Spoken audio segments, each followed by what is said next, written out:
अस्सलाम वालेकुम स्टूडेंट्स। आज खुर्रतुल-ऐन हैदर का अफसाने का खुलासा पढ़ेंगे। अफसाना ये गाजी ये तेरे पुर असरार बंदे का खुलासा। ये अफसाना जर्मनी में एक अजनबी ईरानी शख्स नुसरत इमाम खुली और एक कैनेडियन लड़की तुम्हारा फील्डिंग की दोस्ती और ईरानी शख्स के तजस्सुस भरे अंजाम को पेश किया है। इस अफसाने की शुरुआत जर्मनी के सफ़र पर जा रही एक ट्रेन से होता है, जिसमें तुम्हारा फील्डिंग, ईरानी प्रोफेसर नुसरत इमाम खुली और कुछ लोग होते हैं। तुम्हारा ईरानी शख्स से मुतासिर होती है क्योंकि नुसरत इसे तुम्हारा खानम कहकर पुकारता है, जबकि उसका नाम तुम्हारा फील्डिंग है। दौरान गुफ्तगू दोनों को मालूम होता है कि वो बाद में भी मिलेंगे। ट्रेन से उतरने से पहले दोनों की गुफ्तगू से अंदाज़ा होता है कि ईरानी प्रोफेसर यूनिवर्सिटी के कुछ काम से जर्मनी आया है और तुम्हारा तालीम के सिलसिले में जर्मनी आती है। ये दोनों ईरान के किसी एक कस्बे में उतरकर फिर मिलने का वादा करते हैं। दूसरे दिन एक रेस्टोरेंट में मिलते हैं और दोनों बात करते हैं तो तुम्हारा जर्मनी से नफ़रत का इजहार करती है, यानी गुस्से से, मतलब उसको पसंद नहीं है जर्मनी उसके। लेकिन प्रोफेसर उस बात पर फ़लसफ़ियाना बातें करने लगता है। इस तरह से अगले दिन फिर प्रोफेसर तुम्हारा के घर आता है। तुम्हारा के घर में पूरा सामान बिखरा हुआ होता है तो प्रोफेसर इस पर रिसर्च करने लगता है। तुम्हारा इसके बातों से अट्रैक्ट होने लगती है। इस तरह फिर वीकेंड में क्या करती है, प्रोफेसर के घर तुम्हारा जाती है। वहाँ दौरान गुफ्तगू तुम्हारा अपने वालिदैन के बारे में बताती है कि इसकी वालदा रूस से है और वालिद कनाडा में गारमेंट फैक्ट्री के मालिक हैं। तुम्हारा को मालूम होता है कि नुसरत तारीख़ का प्रोफेसर यानी हिस्ट्री का प्रोफेसर है और बीच दौरान गुफ्तगू क्या होता है, दुनिया की तारीख़ को नुसरत बयान करता रहता है, जिसको सुनकर तुम्हारा बोर होने लगती है।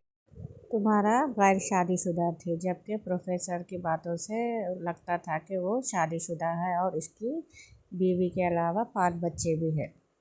इसके बावजूद भी तुम्हारा प्रोफेसर की तरफ अट्रैक्ट होती जाती है, मुतासिर होती जाती है।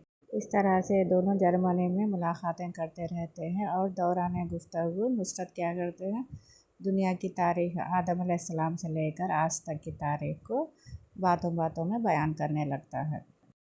इतवार की एक सुबह तुम्हारा न्यूज़पेपर पढ़ने लगती है तो शॉक हो जाती है क्योंकि उसमें एक न्यूज़ आ जाती है कि नुसरतुद्दीन एक दहशतगर्द था और एक दहशतगर्दाना हमले के बाद वो ख़ुद को हलाक कर चुका था।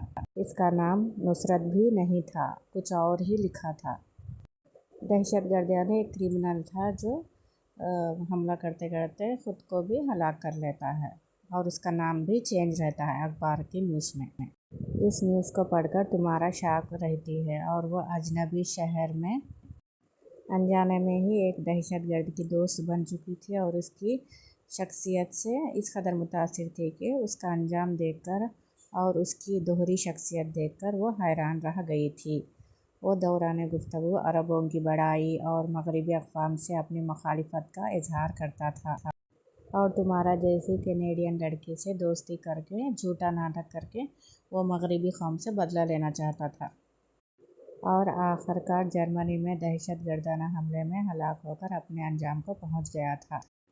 तुम्हारा को ट्रेन की वो मुलाकातें याद आ जाती है जब एक कैंसर के शिकार हम सफ़र से तारुफ के दौरान नुसरत कहता है कि अगर किसी को इसकी मौत का पता लगता है तो उसकी हालत क्या होती है।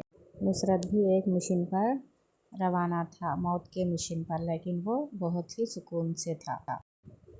पहले ही वो तुम्हारे से कहता था कि वो एक स्टार तो नहीं, लेकिन जल्द ही टेलीविज़न पर नज़र आएगा। और हादसे के बाद जब तुम्हारा टेलीविज़न देखती है तो उसे नुसरत की बिखरी हुई लाश दिखाई देती है। ये सब देखकर तुम्हारा बेचैन हो जाती है और महसूस करती है कि दुनिया एक जिंदों का कब्रिस्तान है जहाँ लोग मौत का कारोबार करते हैं, बिज़नेस करते हैं। वो बहुत दिन तक इन सबको याद करती रहती है और फिर वापस चले जाती है अपने वतन को, यानी अपने घर को वापस चले जाती है।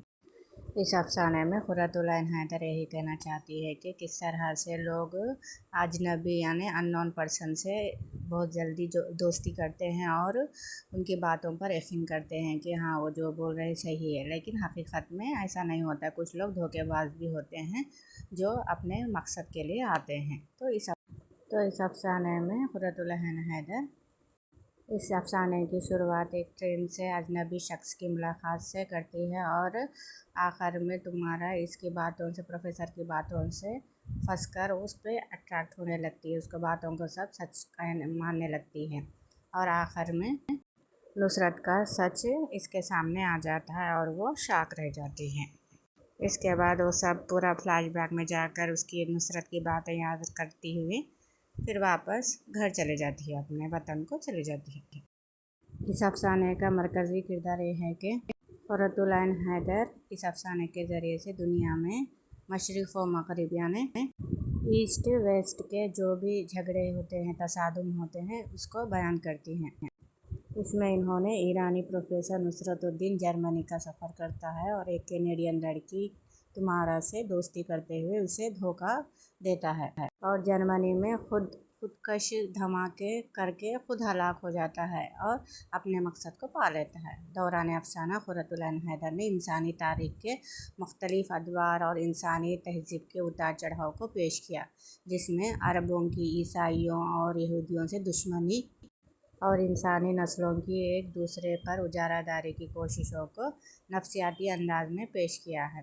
یہ افسانہ اپنے تاریخی حوالوں کے سبب جانا جاتا ہے۔